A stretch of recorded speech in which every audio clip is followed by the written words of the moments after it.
হ্যাঁ বন্ধুরা, আজ তোমাদের আমি মাছের মুড়ি ঘন্ট শেখাবো। প্রথমে কড়াইয়ে তেল দিলাম, দেবে একটু ঘি। ঘি না হলে মুড়ি ঘন্ট হয় না। সেটা গোটা গরম মশলা,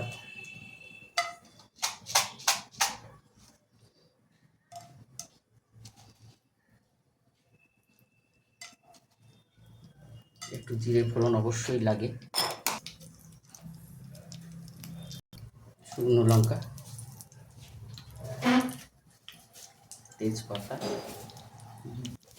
দুটো,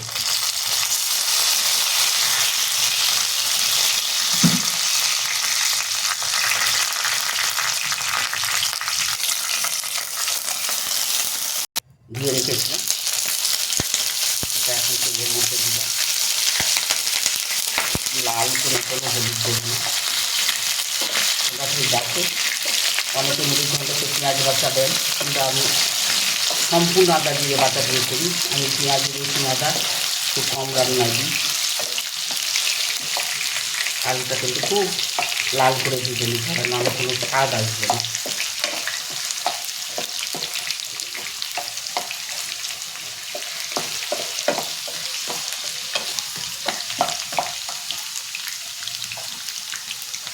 সুন্দর ভাজা হয়।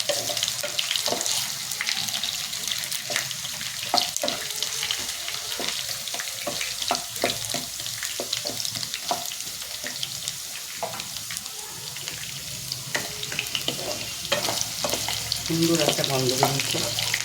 যেহেতু মাছের মুড়ি ঘন্ট, আমি মাছের মাথাটা আগেই ধুয়ে রেখেছি বন্ধুরা, ওটা আর দেখালাম না। আর 100 গ্রাম মতো গোবিন্দভোগ চাল শুধু খোলায় ভেজে রেখে দিয়েছি।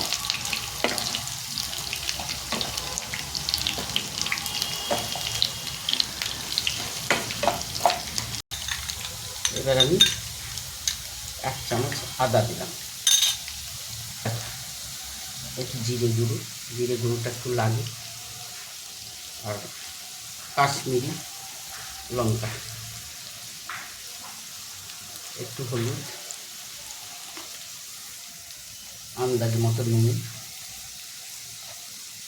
খুব বেশি না। এখন এটা খুব অথচ বেশি মিষ্টি নয়, খেতে ভালো লাগে। এটা একটু খুব ভালো করে কষে নেব।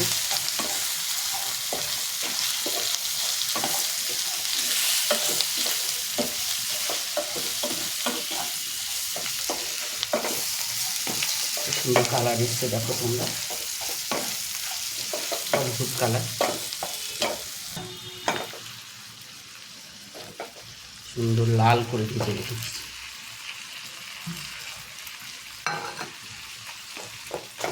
তার মধ্যে দিলাম যে আতপ চালটা আমি ভেজে রেখেছিলাম, শুধু খোলা সেইটা।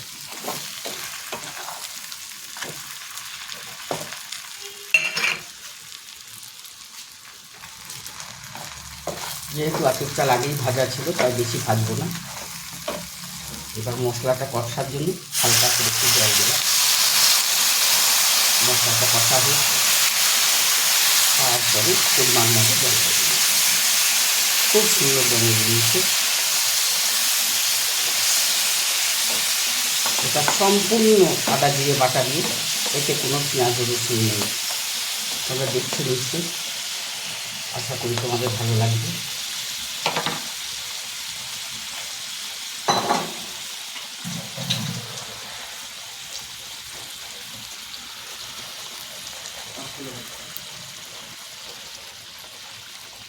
এবার আমি লঙ্কা দেবো, কাঁচা লঙ্কা একটু চিড়ে দেবো, যাতে হালকা ঝাল থাকে। একটু ঝাল না হলে মাছ তো ভালো লাগবে না।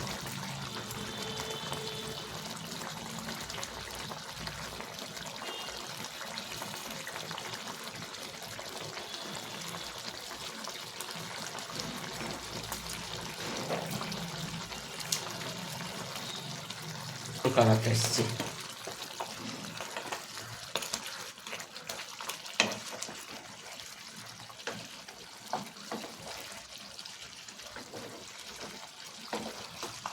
চাপা দেবো, মাছের মাথাটাও সেদ্ধ হবে আর তোমার চালটাও সেদ্ধ হয়ে যাবে।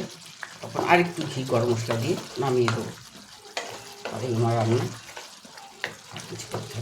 বন্ধুরা মাথা অলরেডি সেদ্ধ হতে শুরু করেছে, একটু আঁচটা কমিয়ে দেবো।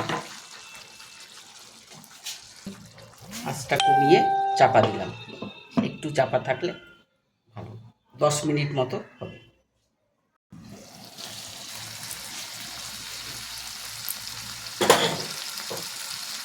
দেখো বন্ধুরা কি সুন্দর সব সেদ্ধ হয়ে গেছে।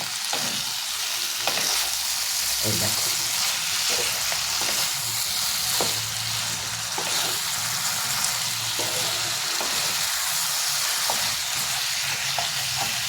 একটু মাথাটা ভেঙে দিতে হবে, মাছের মাথা।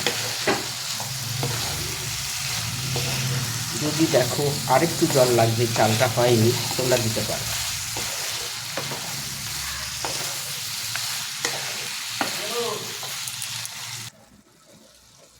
হ্যাঁ বন্ধুরা দেখো কি সুন্দর জলটা হয়ে এসছে, সব সেদ্ধ হয়ে গেছে, ডাল থেকে শুরু করে চাল, তারপর তোমার মাছের মাথা সব সেদ্ধ হয়ে গেছে। এইবার আমি একটু ঘি গরম মশলা দিয়ে 2 মিনিটের মতো চাপা দিয়ে রাখবো। আমার রান্না ডান।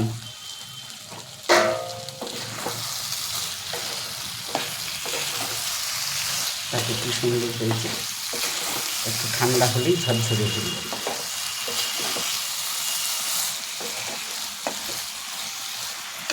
আমি এবার প্যাকিং করছি,